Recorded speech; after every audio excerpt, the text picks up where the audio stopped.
पहिल्यांदा 36 पानावर बघा हो फल म्हणून लिहिलेलं आहे त्या ठिकाणी. वेदांत शास्त्रात प्रयोजन शब्दाचा अर्थ फल आहे. फल असा आहे, पण व्यवहारामध्ये प्रयोजन शब्दाचा अर्थ कारण. तुम्ही इथे काय तुमचं प्रयोजन आहे, कशाला इथे आला, म्हणजे काय कारणाने तुम्ही आलात असं व्यवहारामध्ये म्हटलं जातं. पण वेदांतामध्ये प्रयोजन शब्दाचा अर्थ काय, फल असा आहे. झालं ना. वेदांत शास्त्राच्या अध्ययनापासून जीव ब्रह्म ऐक्य हे ज्ञान, त्याच्या उत्पत्तीद्वारा त्रिविध दुःखाचा नाश आणि नित्य निरूपाधिक निर्तिशय आनंदरूप ब्रह्मसौख्याची प्राप्ती हे फल आहे. प्रयोजन म्हणजे फळ, बरोबर आहे. हे प्रयोजन शब्द आला की त्याचा अर्थ आपल्या वेदांतामध्ये काय करायचा, फळ. तर फळ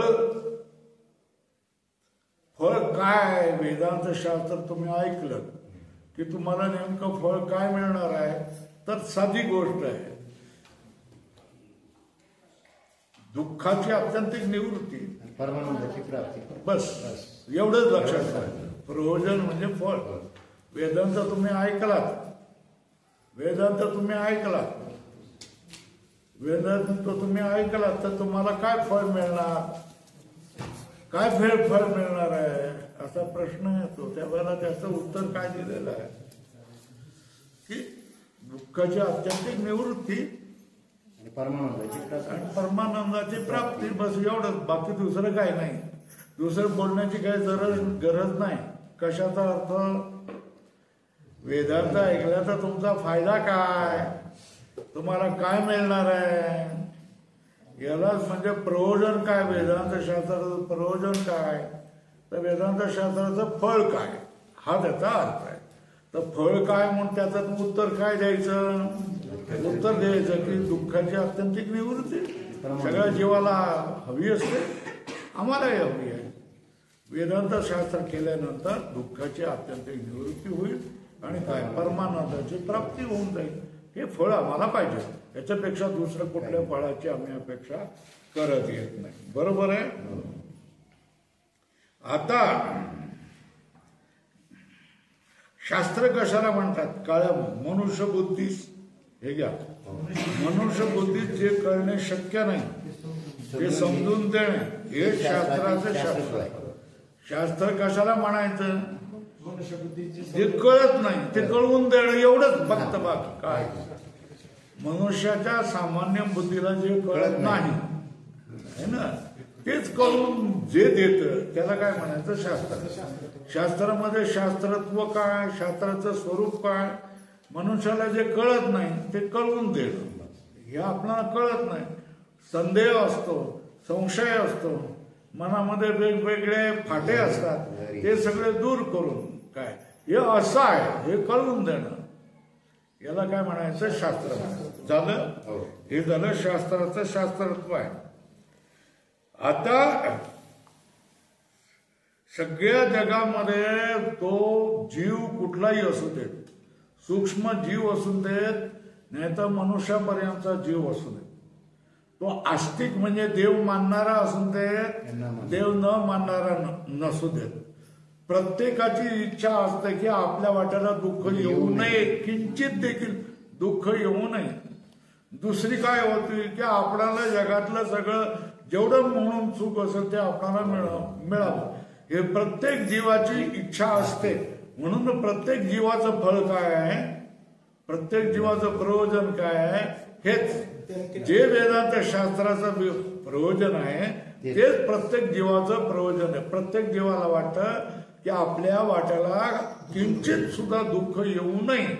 प्रत्येक जीवाला वाटतं की जगातली सगळी सुख मला मिळावी आणि ती अविनाशी असावी, त्याचा नाश होऊ नये.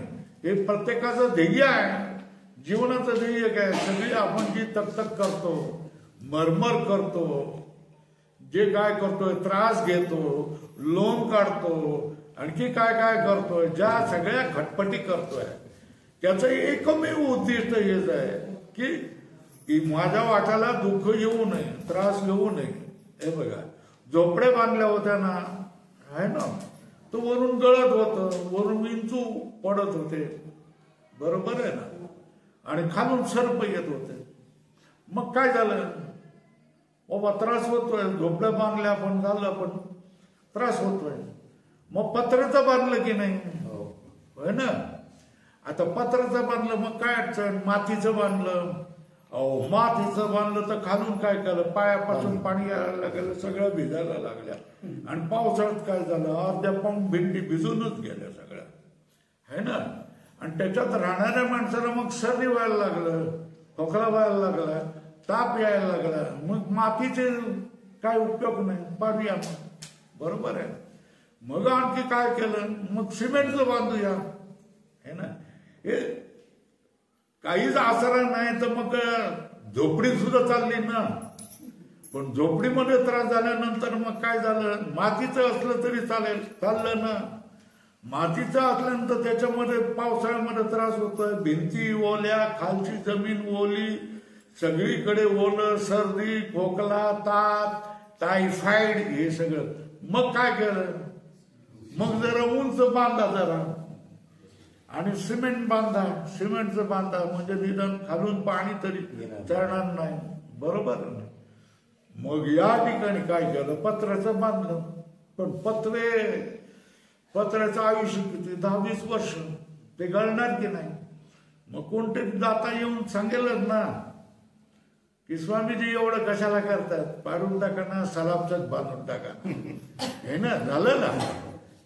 म्हणजे तुम्हाला प्रत्येकाला असतं ना, शेतकऱ्याला वाटतं की नाही की आपल्या मुलाने, जो शिक्षक मुलगा आहे किंवा मिलिटरीमध्ये गेलेला मुलगा आहे ना, त्याने 4 वर्ष 5 वर्ष नोकरी केली आणि अंबेजोगाईला आपल्या बायकोसाठी काय झालं, बंगला बांधून घेतला, होय ना.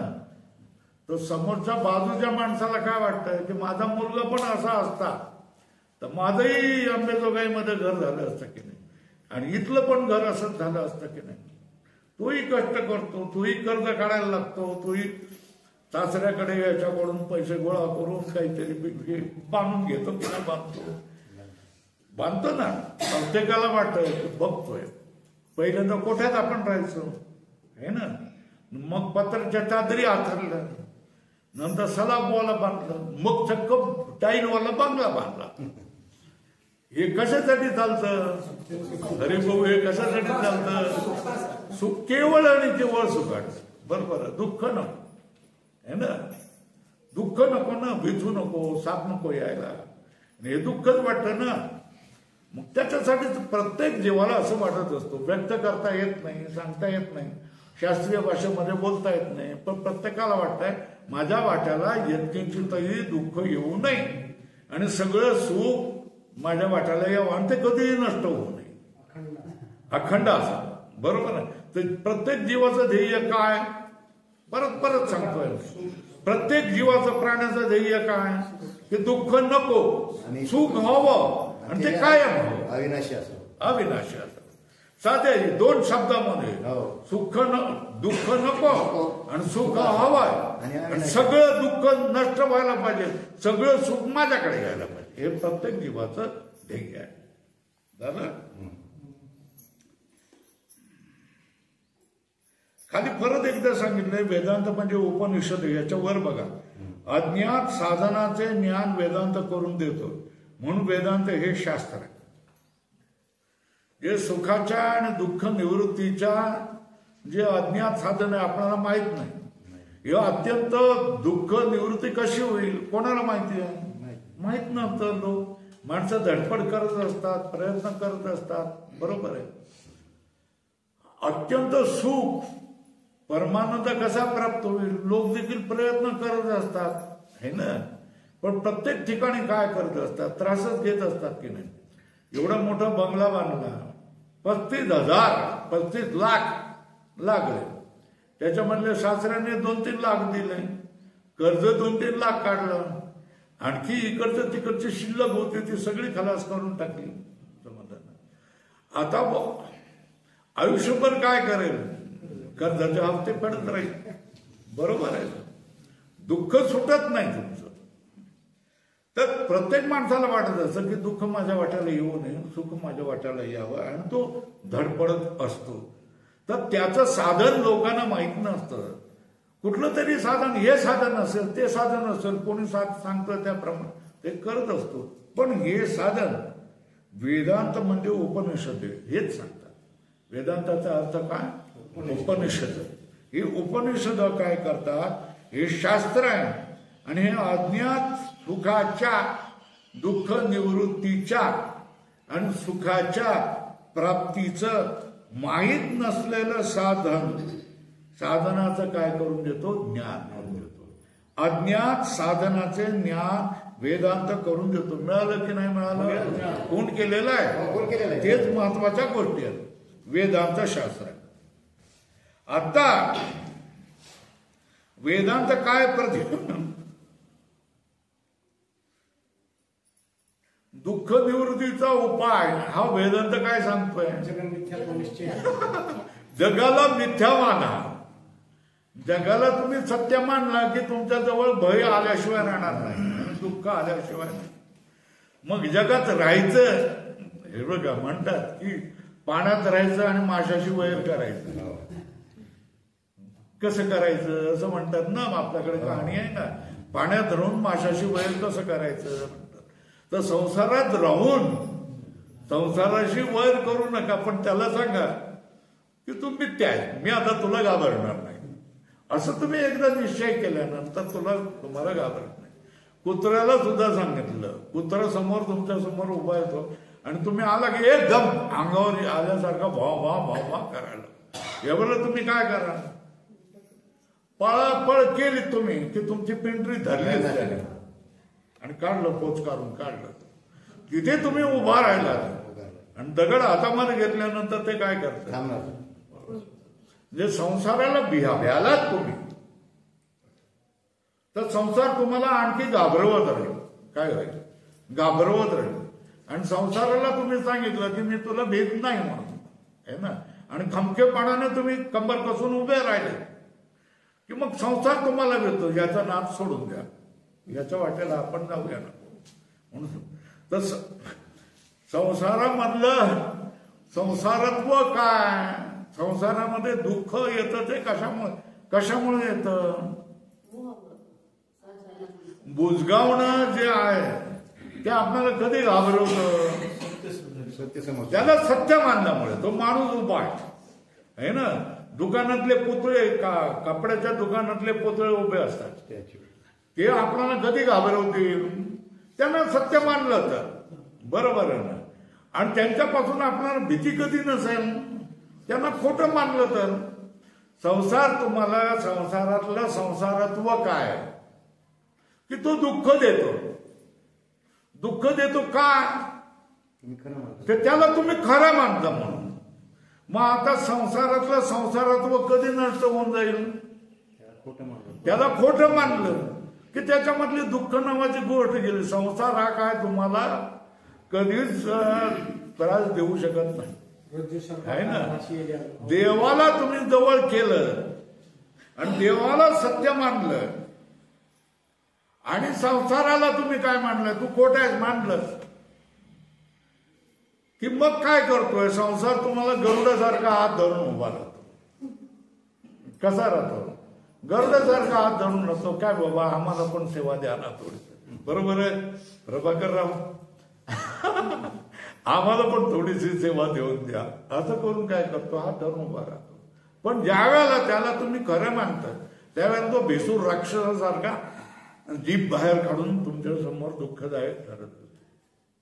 तेव्हा दुःख निवृत्तीचा पहिला उपाय काय? संसारासमोर अगदी तुम्ही कमरेवर हात धरून टाकायचं. काय तू करणार आहेस मला सांग? मारायचं आहे का? आता ज्या वेळेला भांडण लागतं ना आणि तो म्हणतो की मी तुला मारून टाकेन, त्यावेळेला एखादा चिवट माणूस असतो ना, तो काय करतोय? मारून टाकायचं. मार मार मार मार मार मला मार मार. त्याच्या जवळ जाऊन खेटून उभा राहतो. आता त्याला माहिती येतं की याला मारलं, डोकं फोडलं की जेलमध्ये मला जावं लागणार आहे. मग तो मागे सरतो, जाऊ दे मला. हे तुमच्या लक्षात येत आहे का? व्यवहारात ह्या गोष्टी घडत असतात, आपल्या जीवनामध्ये घडत असतात. तशा तऱ्हेने संसारापासून पळ काढू नका, घाबरू नका, तर कंबर कसून उभे राहा आणि त्याला सांगा काय की तू मला घाबरवू शकत नाहीस, मी जाणलेलं आहे, माझा कोण आहे, हा आहे संसार. देवाला तुम्ही मानलात, देवाला तुम्ही काय केलं, बळीवंत मानलं. देवाशी आपली नाळ जुळलेली आहे हे तुम्ही मानलं की तुम्ही बळीवंत होता. ज्याच्याशी तुमची नाळ जुळलेली आहे तो बळीवंत आहे, तर मग तुम्ही बळीवंत होतात. मग संसार तुमचा काही करू शकत नाही. या संसारामध्ये तुम्ही आनंदामध्ये राहू शकतात. जो संसार पहिल्यांदा दुःखदायक होता तोच संसार तुम्हाला काय होऊन जातो, नंतर तुमचा सेवक होतो, तुमची सगळी सेवा करतो, तुमची सगळी प्रेम करत असतो. आज आम्ही फिरून आलो सगळीकडे, आम्हाला प्रेमाशिवाय दुसरं काहीच मिळालं नाही. बोला. माऊलीची वय आहे ना, जैसे का स्वातीची उदक सुक्ती मूर्ती वाळविक तैसा मी सज्ञानाशी सुख दुःख तो अज्ञानाशी.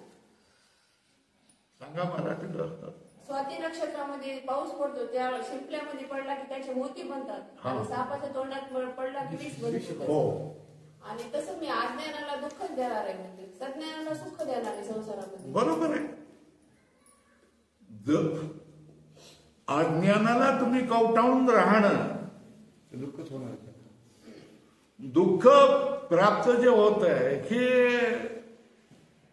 ह्याला जिम्मेदार कोण, जबाबदार कोण, आपणच. बरोबर ना. आपण उगे दुसऱ्याला दोष देतो, त्याने मला दुःख दिलं, त्याने मला त्रास दिलाय. आपण इतकं मजबूत व्हावं.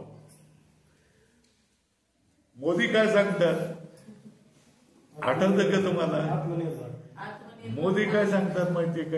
ये लोग मुझे गाली दे रहे हैं, 1000 बार उन्होंने मुझे गालियां दी हैं, और राहुल जी बोल रहा है कि इनको डंडे मारेंगे, है ना.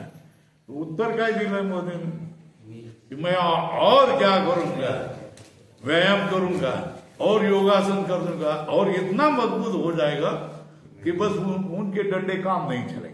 ही वृत्ती आहे.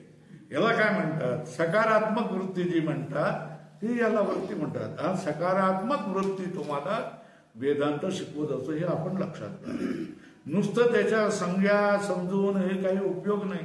जीवनामध्ये तो व्यावहारिक कसा आहे वेदांत, ही काही नुसती शाब्दिक कसरत नाही आहे, तर तो आपल्या जीवनामध्ये आपण लागू शकतो. आणि केवळ मेल्यानंतर नाही, मेल्यानंतर सुख मिळणार सगळे लोक सांगत असतात. जिवंतपणी आपल्याला हे सुख मिळेल की नाही मिळेल याची गॅरंटी काय देतो? तो वेदांत देतो. बरोबर आहे ना. आठवत नाही. तर संसारत्व काय, तर त्याला सत्य मानल्यानंतर ते दुःख देतं. बुजगावणं जशा तऱ्हेनं तुम्ही सत्य मानल्यानंतर तुम्हाला माणसाची भीती वाटते. कोणतरी शेतात माणूस उभा आहे असं वाटतं, आणि ज्या वेळेला तुम्ही ते बुजगावणं असतंय तर त्यावेळेला बुजगावणं समजतं, त्यावेळेला त्याची भीती तुम्हाला जाते. हा संसार देखील काय बुजगावण्यासारखाच आहे. भेसूर वाटतो, दुःख देणारा वाटतो, पण ज्या वेळेला तुम्ही त्याला समजून घेतात की तू खरा नाहीये, तू बुजगावण्यासारखा आहेस, त्यानंतर मग तुम्हाला त्याची भीती वाटत नाही. कारण तुम्ही त्याच वेळेला कोणाला धरलेलं असतं, मूळ पुरुषाला म्हणजे परमेश्वराला, ब्रह्मतत्वाला धरलेलं असतं, मिठी मारलेली असते, आणि तुम्हाला समर्थ अशा तऱ्हेचा संरक्षक, सगुण म्हणा निर्गुण म्हणा असा मिळालेला असतो. आणि मग तुम्हाला हे सगळ्या गोष्टी कसपटा समान वाटत राहिल्या. कसं वाटायला लागतात? कसपटा समान वाटायला लागतात. तेव्हा दुःखाची निवृत्ती करायचा उपाय काय? वेदांत शास्त्र दुःख निवृत्तीचा उपाय काय म्हणून सांगतं? हे सांगतं की जगाला मिथ्या माना. काय म्हणा? जगाला काय म्हणा? मिथ्या माना. जगाच्या समोर कंबर कसून उभं राहा आणि त्याला सांगा तू मला त्रास देऊ शकत नाही, तू मला त्रास देऊ शकत नाही, तू खोटा आहेस, तू खोटा आहेस, तू खोटा आहेस, असं त्याला सांगा. असं झालं की मग काय होऊ शकतं? तुम्हाला ही अशी सवय लागली की संसाराला काय करणं, खोटा आहे खोटा आहे खोटा आहे असं मानण्याचा अभ्यास झाला किंवा हळूहळू ती तुमची सहज स्थिती होते. काय होते? सहज स्थिती, साधारण स्थिती होऊन जाते. चला आता मिथ्यात्व काय? वेदाने प्रतिपादन केले जगताचं मिथ्यात्व येऊन निराळे आहे ना. वेदाने मिथ्या शब्दाचा अर्थ नाशिवंत व्यवहारामध्ये आहे. व्यवहारामध्ये काय? नाशिवंत आहे. मिथ्या याचा अर्थ काय? नाशिवंत व्यवहारामध्ये. पण वेदाने प्रतिपादन केले जगताचे मिथ्यात्व येऊन निराळे आहे. की काय सांगितलेलं? अधोरेखा केली आहे. ज्याच्या ठिकाणी जे नाही त्याच्या ठिकाणी ते दिसणं हे मिथ्यात्व है ना. जे नित्य नाही है ना, जे अनित्य आहे, नित्य नाही अनित्य आहे, त्या ठिकाणी तुम्ही काय पाहणं? नित्य पाहणं है ना, याला मिथ्यात्व. जे खरं नाही, सत्य नाही है ना, असत्य आहे, त्या ठिकाणी त्याला तुम्ही काय मानणं? सत्य मानणं. बरोबर ना. याला काय म्हणतात? मिथ्यात्व म्हणतात. हे मिथ्यात्व आहे. आता तुम्ही स्वतः आत्मा आहे, देह नाही, पण मानता काय? स्वतःला देह मानताय. बरोबर ना. मग तुम्ही देह जे सत नाही आहे, तुम्ही देह नसताना देह मानतायत, तर तुम्हाला दुःख होणारच, झाल्याशिवाय राहणार नाही. कारण जे ज्या ठिकाणी नाही आहे, बघा, ज्या ठिकाणी जी वस्तू मिळेल त्याच ठिकाणी तुम्हाला जावं लागतं ना. बघा, एखादी वनस्पती एखाद्या टापूमध्ये तुम्हाला मिळत असते. बरोबर आहे ना. एखाद्या टापूमध्येच मिळत, तिथे जाऊन तुम्ही धुंडाळला तर ती वनस्पती तुम्हाला मिळेल. पण तुम्ही दुसऱ्या ठिकाणी जाऊन गेले धुंडाळलात तर नाही मिळणार. ज्या ठिकाणी कोळशाची खाण आहे त्या ठिकाणी तुम्हाला कोळसा मिळेल, बाकीच्या ठिकाणी कोळसा मिळणार नाही. आणि ज्या ठिकाणी चुन्याची खाण आहे त्या ठिकाणी तुम्हाला चुना मिळणार, दुसऱ्या ठिकाणी मिळणार नाही. तेव्हा ज्या ठिकाणी सुख नाहीच आहे असा वेदांत शास्त्र ढोल बडवून काय करतंय सांगत असेल, त्या ठिकाणी तुम्ही जर म्हणत होताल की ह्याच्यामधून मला सुख मिळेल सुख मिळेल, तर त्या ठिकाणी तुम्ही चुकीच्या ठिकाणी सुखाचा शोध घेताय. बरोबर आहे. चुकीच्या ठिकाणी सुखाचा शोध घेतलाय. आणि चुकीच्या ठिकाणी तुम्ही सुखाचा शोध घ्यायला लागल्यानंतर केवळ तुमच्या नशिबामध्ये मेहनत होणार, दुसरं काही होऊ शकत नाही. बरोबर आहे. आता काय कुठपर्यंत आलो आपण? मिथ्यात्वाचा अर्थ काय जगामध्ये? नाशिवंत. बरोबर आहे. आणि वेदांत शास्त्रामध्ये मिथ्यात्वाचा अर्थ काय? जे जिथे नाही ते तिथे पाहणं, याला काय म्हणतात? मिथ्यात्व. बरोबर आहे. ज्याच्या ठिकाणी जे नाही त्याच्या ठिकाणी ते दिसणे, याला काय म्हणतात? मिथ्यात्व. या मिथ्यात्वाला साध्या भाषेमध्ये, व्यावहारिक भाषेमध्ये आपण काय म्हणायचं? बरोबर आहे ना. शास्त्रीय भाषेमध्ये मिथ्यात्व म्हणू है ना.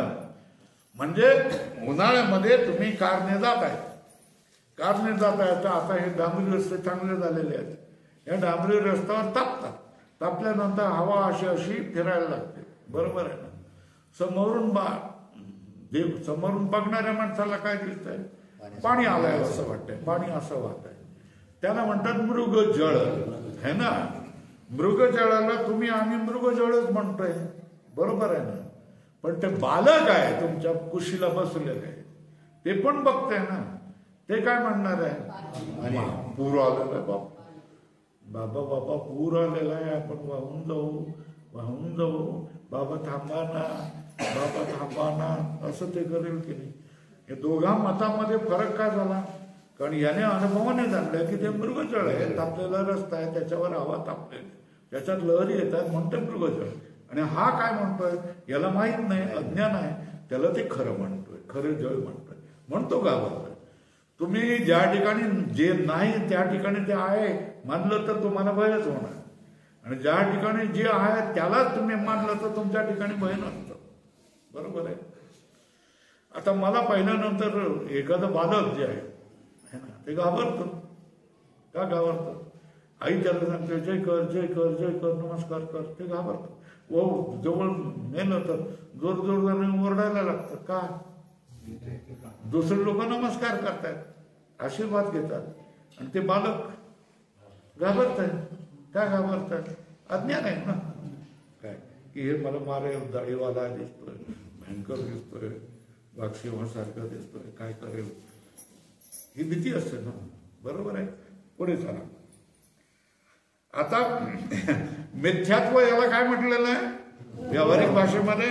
भ्रम. आणि अजून शास्त्रीय भाषेमध्ये काय म्हणायचं? अध्यास. है ना. कशाला? ज्या ठिकाणी जे नाही त्या ठिकाणी ते दिसणं, याला काय म्हणतात? मिथ्यात्व. याला व्यवहारात काय नाव? भ्रम. आणि शास्त्रीय भाषेत काय म्हणायचं? अध्यास. अध्यास म्हणजे काय? ज्या ठिकाणी जे नाही त्या ठिकाणी ते दिसणं, त्याला काय म्हणायचं? अध्यास. व्यावहारिक भाषेमध्ये काय म्हणायचं? भ्रम. हे सगळं स्पष्ट करून सांगितलं. आता बघा, अध्यास कोणाचा होता? ज्या पदार्थाचा अध्यास झालेला असतो तो पदार्थ आणि त्याचे ज्ञान है ना. म्हणजे रज्जूमध्ये सर्प, हे सर्पाचा काय झालेला असतात? अध्यास झालेला असतो. आणि तिथे सर्पाचं ज्ञान होतं, तो पण अध्यास आहे. कशाचा? सर्प कसा उत्पन्न झाला? तर अध्यास तुम्ही केला. आणि मग सर्प उत्पन्न झाल्यानंतर त्याचं ज्ञान, तिथे सर्प आहे हे ज्ञान, तो बघ सर्प आहे ना. काळी ही अशी अंधारात तुम्हाला अर्धवट अंधारात दिसल्यानंतर तुम्हाला काय होतं? तो बघ सर्प आहे. हे याचं काय अर्थ आहे? ज्ञान. सर्पाचं ज्ञान झालं. पण सर्पाचं ज्ञान होण्यासाठी ते त्या ठिकाणी सर्प असावा लागतो ना, है ना. अजून खूप गोष्टी शिकवणार आहेत. सर्प असावा लागतो. तर मग सर्प कसा काय झालाय? दोरी आहे आणि त्या ठिकाणी सर्प कसा झाला? तर सर्पाचाही अध्यास झाला आणि सर्पाच्या ज्ञानाचाही अध्यास झाला. काय ना.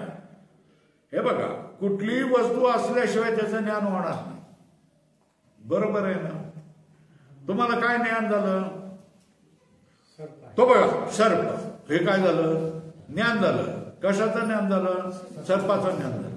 सर्पाचं ज्ञान झालं, मग त्या ठिकाणी सर्प असल्याशिवाय सर्पाचं ज्ञान कसं होईल? म्हणजे त्या ठिकाणी सर्प पण उत्पन्न झाला ना. बरोबर आहे ना.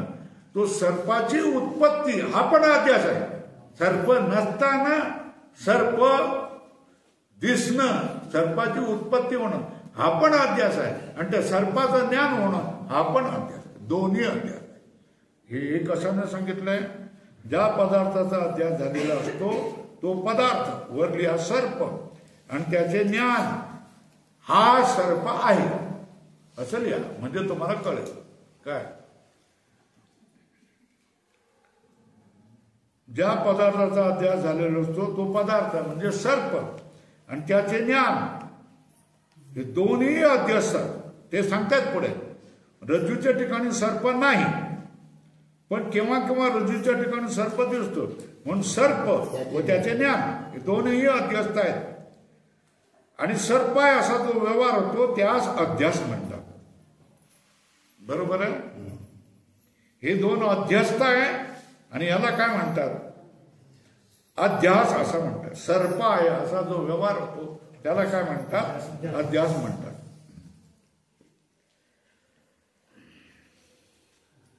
आता रज्जूवर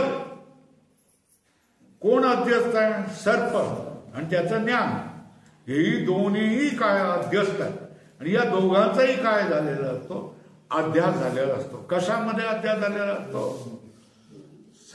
रज्जूवर. तर ज्याच्यावर अध्यास झालेला असतो त्याला काय म्हणायचं? अधिष्ठान. काय म्हणायचं? अधोरेखा केले. अधिष्ठान आणि अध्यस्त. अधिष्ठान म्हटल्यानंतर अध्यस्त पदार्थ येणार, अध्यास येणारच. आणि अध्यास जिथे होतो त्या ठिकाणी अधिष्ठान असणारच. अधिष्ठान असल्याशिवाय अध्यास होऊ शकत नाही, है ना. ज्या ठिकाणी अध्यास होतो रज्जू सारखा पदार्थ, तो पदार्थ नसेल तर तुम्हाला सर्प दिसणार नाही. रस्त्याने जाताना चिंदी पडलेली नसेल तर तुम्हाला कधीही सर्प आहे असं वाटणार नाही. बरोबर आहे. सर्प आहे असं वाटण्यासाठी त्या ठिकाणी चिंदी, पाणी पाण्याची धारा, असं काहीतरी असलं, रबराचा तुकडा, असं काहीतरी असावं लागतं, काठी तिरपी, असं काहीतरी असावं. हे नसेल तर सर्पाचा काय अध्यास होणार नाही. बरोबर आहे. अधिष्ठान आणि अध्यास हे लक्षात आलं. अधिष्ठान आणि अध्यास ह्या गोष्टीचा समजलं का? ज्याचा जे नाही, ज्याच्यामध्ये जे नाही आहे ना ते दिसणं, याला काय म्हणतात? मिथ्यात्व म्हणतात, भ्रम म्हणतात, अध्यास म्हणतात. ज्याच्यावर अध्यास होतो त्याला अधिष्ठान म्हणतात. त्या अधिष्ठानावर अध्यस्त जो पदार्थ असतो, ज्याचा अध्यास होतो, सर्प, त्याला अध्यस्त म्हणतात. सर्प अध्यस्त असतो आणि तिथे सर्पाचं ज्ञान होतं, तो पण अध्यस्त असतो. सर्प आणि सर्पाचं ज्ञान या दोघांचाही काय होतो? हे दोन्ही अध्यस्त आहेत आणि या दोघांचा काय होतोय? अध्यास होतो. ज्याच्यावर होतो त्याचं नाव अधिष्ठान. बरोबर आहे. आता पुढे जाऊया.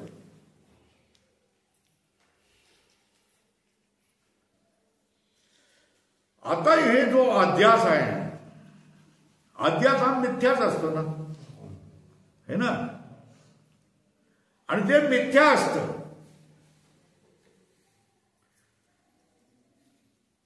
जे मिथ्या असतं त्याची कधी ना कधीतरी निवृत्ती होणारच ना. अहो बघा बाळासाहेब,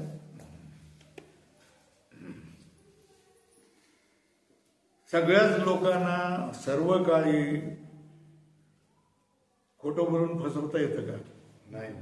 हा, नाही ना. कधीतरी कधी ना कधीतरी कोणाकडे ना कोणाकडे तरी उघडं पडणारच की नाही? पडतच ना, उघडं पडतं ना. खोटं बोलून बोलून बोलून किती बोलणार तुम्ही? खोटं चकल्या देऊन देऊन किती चकल्या देऊन एक दिवस तुम्ही उघडे पडणार की नाही पडणार? खोटंही उघडं पडतच. बरोबर आहे ना.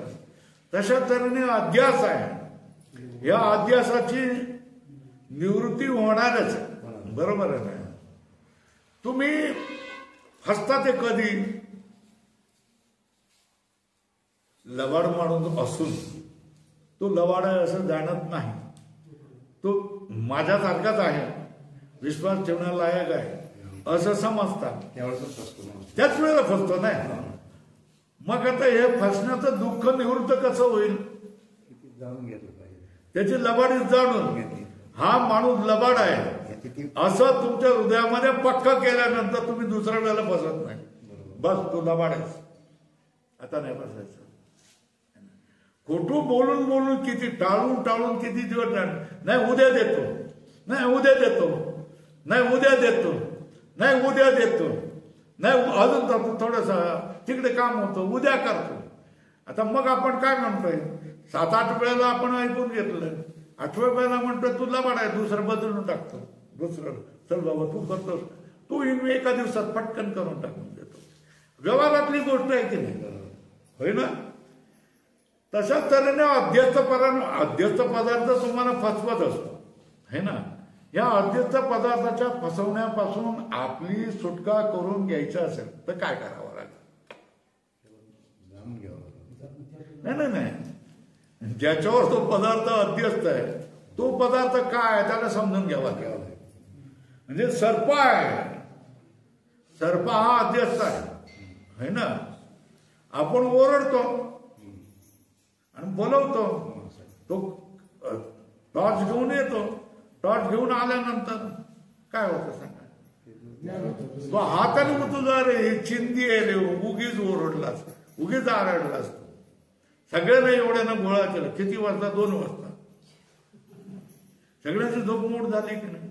तोही म्हणतो बाबा माफ करा, मला भीती वाटली, है ना. बरोबर आहे. पण हे कधी ज्ञान झालं मग तुम्हाला? सर्पाची भीती आणि सर्पाचं दुःख असण्याचं दुःख, सर्प असण्याचं ज्ञान, हे सगळं निवृत्त झालं. कधी निवृत्त झालं तुमचं? हा, अध्यासाची निवृत्ती कधी होईल? अधिष्ठानाचं ज्ञान झाल्यानंतर. लक्षात येते का? काय एवढं लक्षात ठेवा. काय अध्यासाची निवृत्ती कधी होईल? अधिष्ठानाचं ज्ञान झाल्यानंतर. बरोबर आहे ना. या आणखी विस्ताराने इथे सांगितलं जाणार आहे. आपण अधिक चांगल्या तऱ्हेने समजून घेणार. फक्त आता ढोबळ मानाने वरवर आपण समजून घेतोय. काय अध्यासाची निवृत्ती कशाने होणार आहे? अधिष्ठानाचं ज्ञान झालं है ना. अध्यास का निर्माण होतो? अधिष्ठानाचं अज्ञान असतं म्हणून. काय म्हणून? ठोकर जगामध्ये ठोकरा कोण खाणार? अज्ञानी माणूस खाणार. आणि ठोकऱ्यापासून कोण वाचणार? मध्ये त्या बीडला का औरंगाबादला कोणीतरी एकाने अशी ती सोसायटी काढलेली होती, बँक काढलेली होती. सगळ्यांनी काय केलं? ट्रॅक्टर विकून शेती विकून त्याच्यामध्ये पैसे ठेवले. 5 वर्षामध्ये दुप्पट देतो म्हणून त्यानं सांगितलं होतं. तर सगळ्यांनी गावातल्या सगळ्या लोकांनी दिली. फक्त 3 कुटुंब चिवट माणसं होती. असलं काय मिळत नाही, काही नको, आपण काय भरायचं नाही म्हणून. त्यावेळेला सगळे लोक त्याच्याकडे येऊन टोकून बघा त्याने काय केली, गाडी आणली, हे आणली, गाडी मिळते, हे मिळते, कार मिळते, देत आहेत. ते म्हणाला आम्हाला भरायचंच नाही, आम्हाला करायचं नाही. शेवटी काय झालं? 5-6 वर्षांनी त्याने दिवाळं काढलं बँकेचं. यांचे ठेवलेले सगळे पैसे गायब झाले. आणि ती 3 माणसाकडे येऊन आता 30 माणसं येऊन झाली. बाबा तुम्हीच खरे लोक, तुम्हीच खरे लोक. बरोबर आहे. पर्यंत 17,000 रुपये लावले नका असं काही आपल्या आरोप नाहीये. हे बघा, छत्रयती गुरुदोष आणि ती छात्र असं म्हटलं जातं. तशा तऱ्हेने पतीचे दोष जे लपवून ठेवते ती पत्नी, आणि पत्नीचे दोष जे काही लपवून पती असतात. घरातल्या असं गोष्टी सांगायच्या नसतात. ज्योतीनं फसवलंच ना त्यांनी. एक कितीतरी लाख मिळणार आहेत म्हणून ते 17,000 रुपये पहिला हप्ता. तेव्हा तर सगळ्यांनी लक्षात ठेवा, कितीतरी लाख मिळतील म्हणून तुमच्याकडून घेतील, त्यांना फसू नका.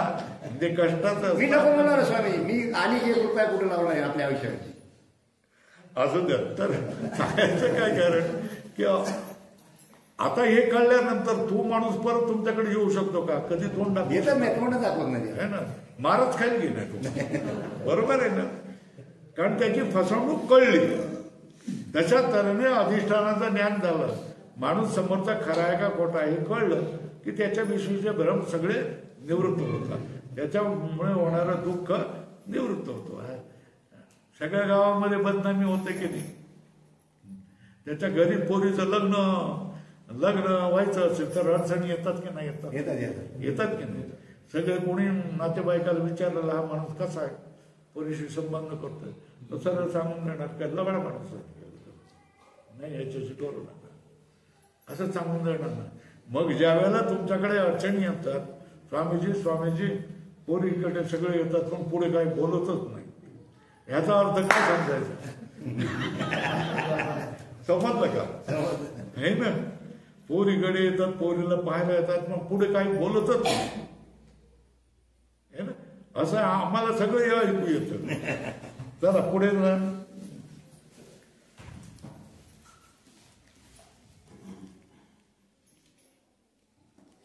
आता अध्यासाच्या ठिकाणी वर्णन हे आपण करूया. इथपर्यंत आलं. ब्रह्मज्ञानाने त्याची निवृत्ती होते है ना.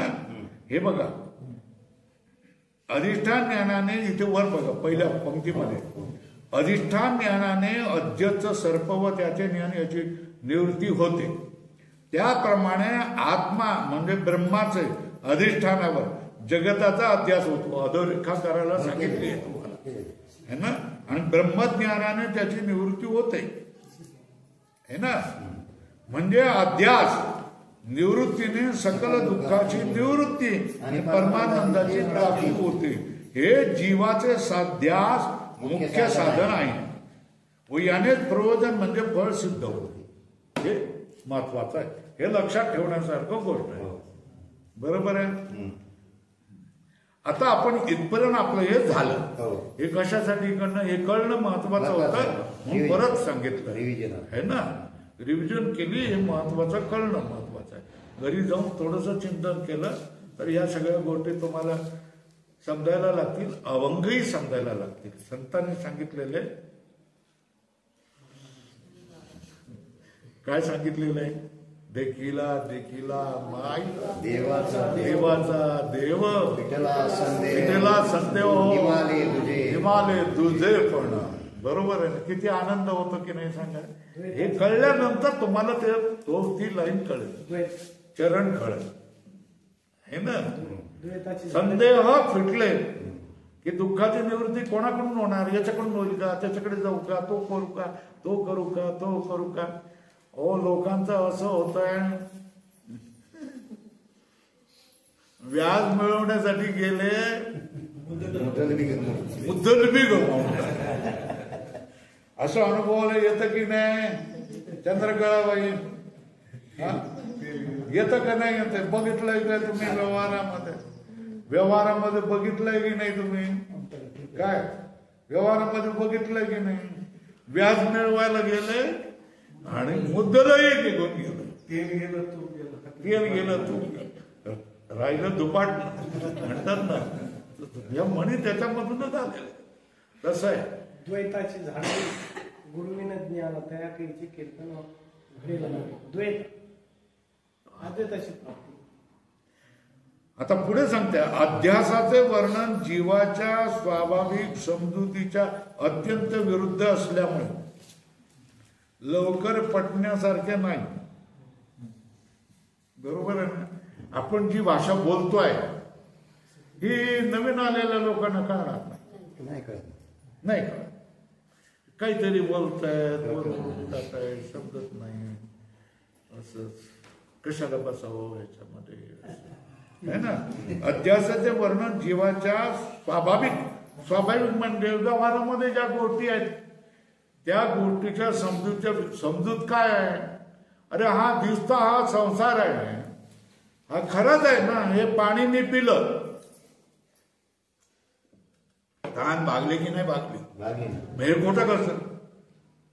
ओ मृगजळाने तहान भागत नाही म्हणून ते मृगजळ खोटं आहे. पण हे पाणी सुद्धा तुम्ही खोटं म्हणतात, हे ग्लास सुद्धा खोटं म्हणतात, हे मोबाईल तुम्ही खोटं म्हणतात. याने काम होत आहे का नाही होत आहे? लोकांची समजूत ही है ना. है ना. वेदांत काय सांगतोय की हे सगळं खोटं आहे. आता हे पटत नाही लोकांना. हे सगळं खोटं कसं काय होईल? हो काम भागतंय ना, सगळं होत आहे. लाऊडस्पीकरने मोठा आवाज ऐकू येतो, समोरच्याचं भाषण ऐकू येतं, सगळं येतं. आता हे चष्मा कशाला लावलाय तेव्हा तुम्ही? दिसण्यासाठी ना. दिसत नाही म्हणून चष्मा लावला ना. मग चष्म्याने दिसतं की नाही? हे चष्म्याला खोटं म्हणतात तुम्ही है ना. है ना. हे सामान्य लोकांचं प्रचलित काय सांगतो. तुम्ही जे जगाला मिथ्या म्हणतायत ना हे पटत नाही. जग नित्य आहे, अनादी आहे, केव्हापासून आलेलं माहित नाही आणि हे अनंत काळपर्यंत चालणारच आहे आणि ते खरं आहे असं कोण म्हणतोय? सामान्य माणसं म्हणतात. आणि त्याच्यावर आपण काय शिकवतो की हे असं असलं तरी ते वेदांत शास्त्र सांगताय की हे खोटं आहे. बुद्धीला पट्ट आहे की खोटं आहे म्हणून साधू संतांच्या जवळ राहिल्यानंतर बुद्धीला ते सांगतात ते पटतं म्हणून ते खोटं आहे. बरोबर आहे ना. आता अध्यासाचे वर्णन जीवाच्या स्वाभाविक समजुतीच्या अत्यंत विरुद्ध असल्यामुळे लवकर पटण्यासारखे नाही. म्हणून काय करायचं? म्हणून आळस न करता अध्यास म्हणजे भ्रम. काय लक्षात ठेवलं? अध्यास म्हणजे काय? अध्यास म्हणजे काय? अध्यास म्हणजे काय? भारत माता की जय. हे ना. तशा तऱ्हेने काय करायचं? अध्यास म्हणजे काय? भ्रम.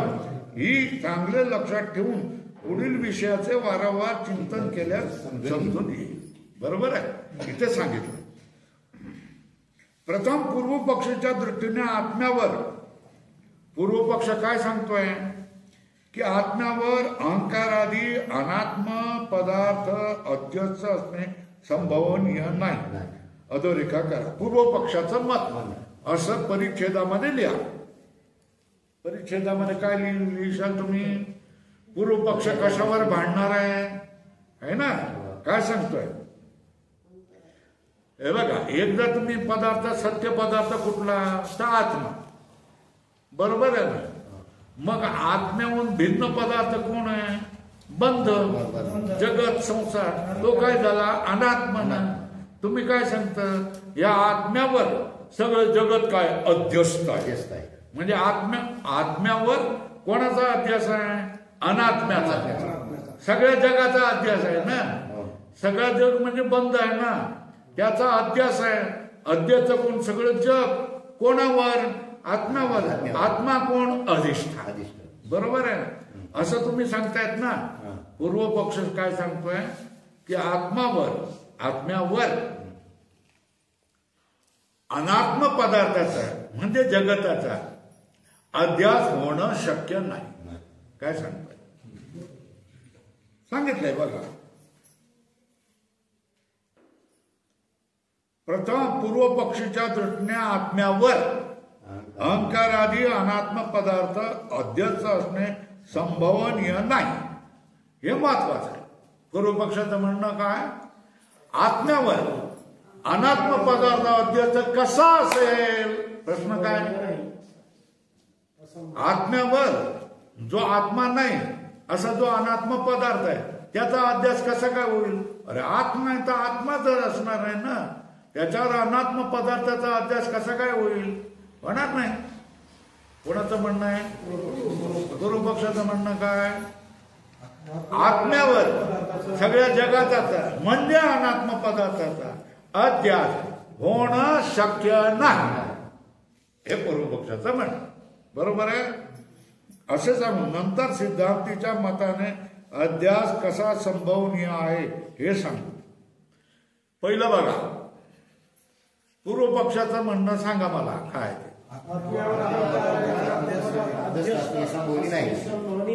संभवनीय नाही. आत्म्यावर अनात्म पदार्थाचा अध्यास शक्य नाही, होणं शक्य नाही. मग आता पूर्व पक्ष आहे ना, हे मत आहे ना, मग सिद्धांत काय सिद्ध करण्याचा प्रयत्न करणार? त्याच्या उलट करणार. काय? हा आत्म्यावर अनात्म पदार्थाचा अध्यास संभव आहे असं सिद्ध करणार. काय करणार? दोघांची मतं एकदा समजल्यानंतर कसं काय ते चर्चा करतात ते आपल्याला कळणार. पूर्व पक्षाने काय सांगितलं की आत्म्यावर या सगळ्या जगाचा म्हणजे अनात्म पदार्थाचा जे आत्मा नाही त्यांचा अध्यास होणं शक्य नाही. मग सिद्धांत काय सिद्ध करणार? शक्य आहे. आत्म्यावर जगताचा म्हणजेच अनात्म पदार्थाचा अध्यास शक्य आहे, होणं शक्य आहे, संभव आहे, हे कोण सिद्ध करणार? सिद्धांत. जो पूर्व पक्षीने सांगितलंय त्याचं खंडन करून त्याच्या विरुद्ध सांगणं हे कोण करणार? सिद्धांत पक्ष.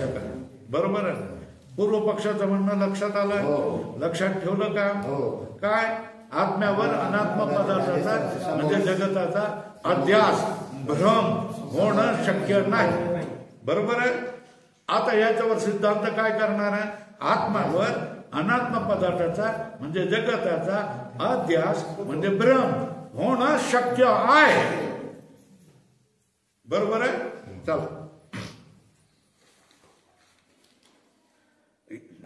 आता पुढे हे सांगतात, या प्रकरणात फक्त अध्यासाची संभावना मात्र सांगायची.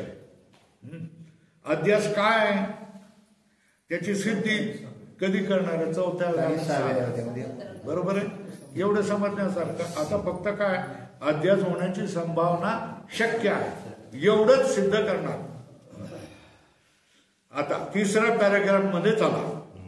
वेदांत मतात सर्व जगत अध्यस्त असून जगताचं कारण कोण?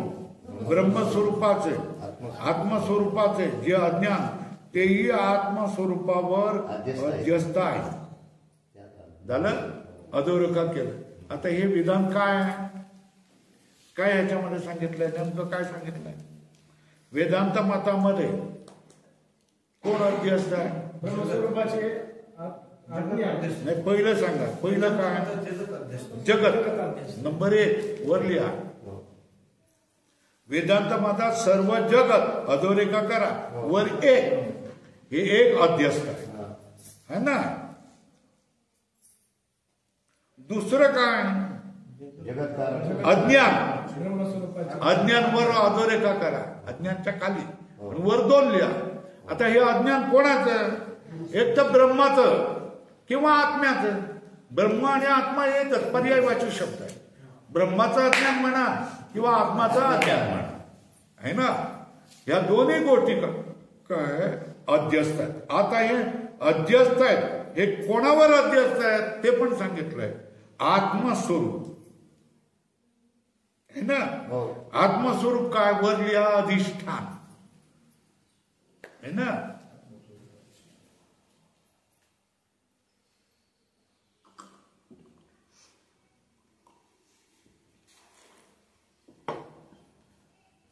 कळलं काय आत्मस्वरूप काय अधिष्ठान. हा याच्यावर कोण कोण अध्यस्त आहे. संपूर्ण जगत है ना. जे बंद वाटतंय, दुःख वाटतंय, संसार प्रपंच ही सगळी पर्यायवाची नाव आहेत. हे सगळे काय अध्यस्त आहेत. आणि दुसरं काय कोणाचं अज्ञान.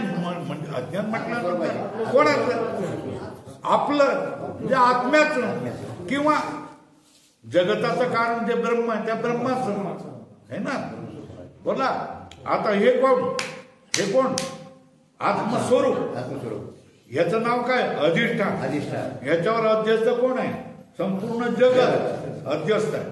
आणि ह्याच्यावर कोण आहे आत्मस्वरूपाचं अज्ञान. हे पण अधिष्ठ आहे, अध्यस्त आहे. बरोबर आहे. खून केलेत का इथे खून करा, इथे लिहा. काय लिहा आत्मस्वरूप, त्याच्यावर मान करून लिहा. काय लिहिलं संपूर्ण जगत है ना अध्यास.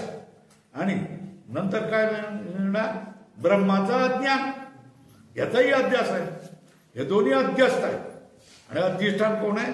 काय लिहिलं काय कसं करा. हे पहिलं कोण आहे. असं आवळा काढा, आवळ्यावर काय लिहायचं आत्मस्वरूप है ना. त्याच्यावर अध्यस्त पहिलं कोण जगत प्रपंच अध्यस्त बदल्या कोष्टकामध्ये.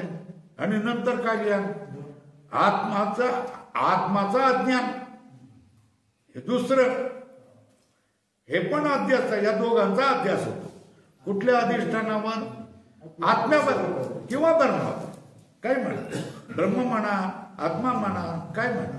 हा झालं. वेदांत मतात सर्व जगत अध्यस्त असून जगत कारण ब्रह्मस्वरूपाचे अथवा आत्मस्वरूपाचे स्वरूपाचे हे ब्रह्मस्वरूपाचे लिहे ना. त्याच्यामध्ये तिरका दांडा काढा. तिरका दांडा म्हणजे पर्याय ब्रह्मस्वरूपाचे अथवा आत्मस्वरूपाचे जे अज्ञान तेही आत्मस्वरूपावर अध्यस्त आहे.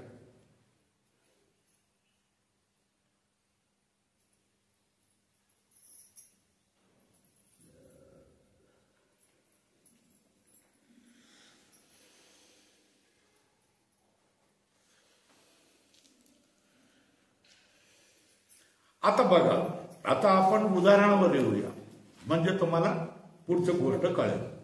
बरोबर आहे. त्या ठिकाणी सर्प नसताना आणि चिंती असताना सर्प नसताना सर्पाचा अध्यास झाला. याला कारण काय. अज्ञान मंद अंधकार. याला कारण मंद अंधकार निमित्त झालं. कारण काय झालं रज्जूचं अज्ञान. कोणाचं लक्षात आलं का. रज्जू तुम्हाला पूर्ण दिवसाच्या याच्यामध्ये उन्हामध्ये दिवसामध्ये तो साप आहे असं वाटेल का. नाही वाटत. दोरीचा तुकडा पडलेला असेल का. का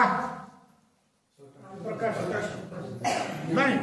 तुम्हाला तिथे त्या ठिकाणी ती दोरी आहे स्पष्ट ज्ञान होत आहे ना. बरोबर आहे ना. अध्यास होण्याचं कारण काय दोरीचं अज्ञान. बरोबर आहे. अध्यास कोणाचा झाला सर्पाचा. बरोबर आहे ना. आणखी कोणाचा अध्यास झालाय त्याचं कारण कशाचा रज्जूचं अज्ञान हे ना. अध्यास दोन कोण सर्प आणि काय रज्जूचं अज्ञान. बरोबर आहे ना. रज्जूचं अज्ञान. आता सर्पाचं ज्ञान तुम्हाला कधी होईल? रज्जूचं ज्ञान असेल तर कधी होईल? रज्जूचं अज्ञान असेल तर, ज्ञान नाही अज्ञान. सर्पाचं ज्ञान कधी असेल? रज्जूचं अज्ञान असेल तर. बरोबर आहे ना? सर्पाच्या ज्ञानाला कारण कोण? दोरीचं अज्ञान. हा, दोरीचं अज्ञान. दोरीचं अज्ञान. बरोबर नाही? मग आता कार्य कोण? सर्प. सर्पाचा अध्यास. अध्यास हे काय? कार्य. कार्य. कारण नव्हे, कार्य. कार्य. कार्य. आणि त्याचं कारण काय? रज्जूचं अज्ञान. ज्ञान. काय? रज्जूचं अज्ञान. बरोबर आहे? रज्जूवर तुम्हाला सांगितलं. पहिलं काय झालं? जगतावर काय झालं? संपूर्ण जगताचा अध्यास झाला. कशावर? आत्मतत्वावर. बरोबर आहे? कारण आत्मस्वरूपाचं अज्ञान होतं म्हणून दोन अध्यास आहे ना. आता हे दोन अध्यास कसं आहे, त्याच्यामध्ये फरक करायचे. तो फरक करण्यासाठी उदाहरण आपण समजून घेऊया. आता तिथे वस्तुता कोण आहे? अंधारा रज्जू आहे ना. दिसलं कोण तुम्हाला? सर्प. म्हणजे सर्पाचं ज्ञान होत आहे ना, है ना. तर सर्प दिसणं किंवा सर्पाचं ज्ञान होणं आहे ना, याला कारण काय? दोरीचं अज्ञान. दोरीचं अज्ञान. बरोबर आहे ना. तर दोरीचं अज्ञान देखील काय? अध्यस्त आहे. आणि सर्पाचं ज्ञान हे देखील अध्यास आहे. बरोबर आहे ना. एकाला काय म्हणायचं? कार्याध्यास. आणि दुसऱ्याला काय म्हणायचं? कारणाध्यास. हे लक्षात आलं का? काय म्हणायचं? एकाला काय म्हणायचं? कार्याचा अध्यास. दुसऱ्याला काय म्हणायचं? बरोबर आहे ना. कार्य कधी होईल? कारण होईल तर. ब्रह्माने सुद्धा काय होत असेल? एखादं कार्य दिसत असेल ते त्याचं कारण देखील काय असेल? ब्रह्मच असेल ना. बरोबर आहे. तापलेल्या बघा, त्या बालकाला जळाचा अध्यास होतो. कारण काय? तापलेला हव्याचं त्याला ज्ञान नाही आहे म्हणून ना. आणि तो शिकलेला माणूस आहे, त्याचे वडील. त्याने 7वी 8वीच्या पुस्तकामध्ये शिकलेलं आहे की हवा तापलेली असते. त्याच्यामुळे जळाचा काय होतो? भ्रम होतो, है ना.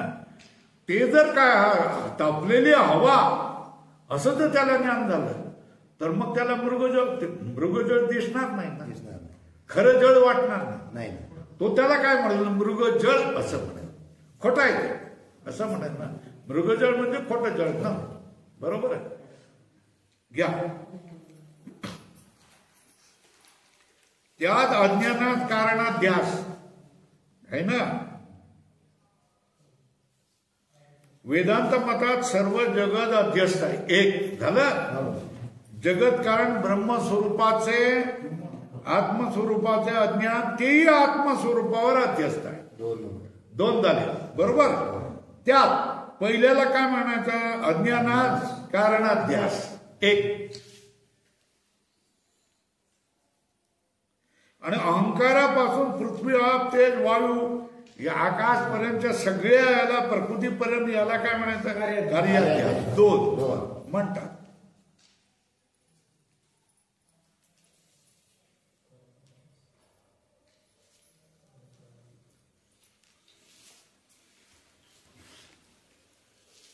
आता बघा, दोन झाले ना.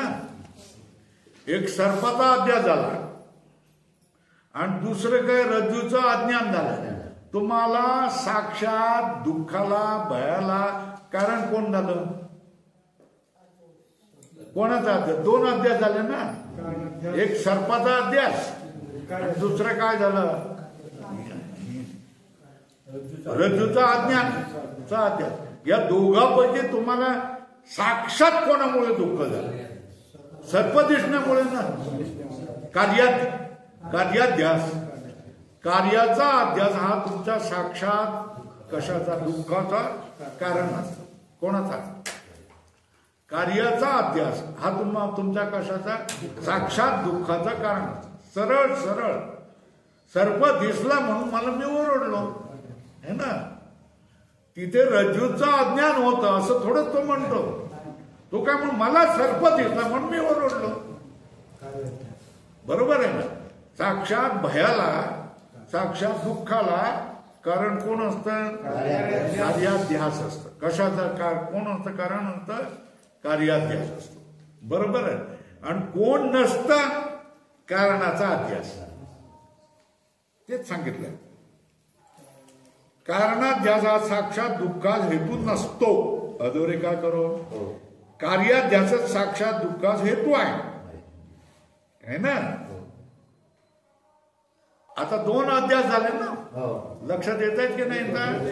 एक कार्याचा अध्यास, दुसरा कारणाचा अध्यास. आपल्या सरळ सरळ कोण आपल्या दुःखास, हालाला, त्रासाला कारण होतं?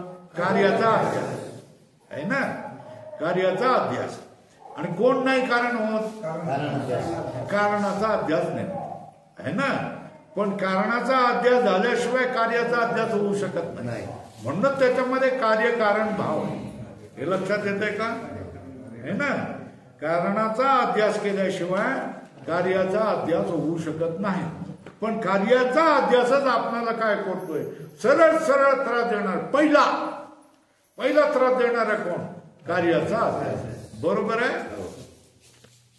मग आता पहिले कोणाचं ज्ञान करून घ्यायचं? कार्याचा अध्यास, कारणाचा. जो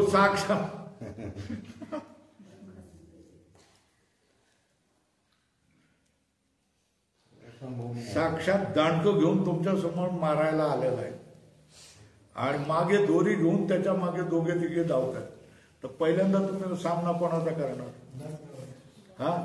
साक्षात दांडकावाल्याचा ना. ते मागून बघू त्यांना. पहिल्यांदा या साक्षात तुम्हाला त्रास कोण देतोय? कार्याध्यास. बरोबर आहे ना. आणि मागून त्याच्या मागोमाग कोण येतोय? कारणाध्यास. मग पहिला समाचार कोणाचा घ्यायचा? बरोबर आहे ना. कार्याध्यास. आता बोलणं कोणाचं चाललेलं आहे? पूर्व पक्षाचं. हे लक्षात घ्या. कोणाचं बोलणं चाललंय? बरोबर आहे ना. तर पूर्व पक्ष काय सांगणार? कार्याचा अध्यास होतो का होत नाही? असंभव. हे कोण सांगणार? पूर्व पक्ष. आणि नंतर काय सांगणार? कारणाचा अध्यास पण होत नाही. पूर्व पक्ष काय सांगणार?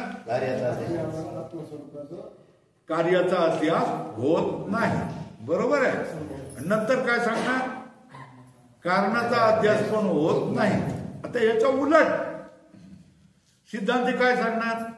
आत्मस्वरूपात कार्याचा अध्यास होतो. आणि काय सांगणार? कारणाचा अध्यास पण होतो असं सांगणार. बरोबर आहे. हे आता पुढे काय येणार आहे समजावून सांगितलं. आता हा इथपर्यंत आलो. काय काय गोष्टी आल्या? कार्याध्यास आपण शिकवलो, कारणाध्यास आपण शिकवला. कार्याध्यास कोणाचा असतो? संपूर्ण अहंकार आदी संपूर्ण जगत, प्रपंच, याला काय म्हणायचं? कार्याध्यास. बरोबर आहे. आणि ब्रह्माचं किंवा आत्माचं अज्ञान, याला काय म्हणायचं? कारणाचा अध्यास. हे लक्षात ठेवून द्या. वर लिहा लागेल तर. तिथे काहीतरी स्वस्तिक वगैरे चिन्ह करा, नाहीतर काहीतरी वर्तुळ आणि बिंदी असं चिन्ह करा आणि तिथे लिहा. कार्याचा अध्यास म्हणजे काय? जगत प्रपंचाचा अध्यास है ना. आणि खाली लिहा कारणाचा अध्यास म्हणजे आत्मस्वरूपाच्या अज्ञानाचा अध्यास. बरोबर. या 2 गोष्टी लक्षात ठेवायला पाहिजे.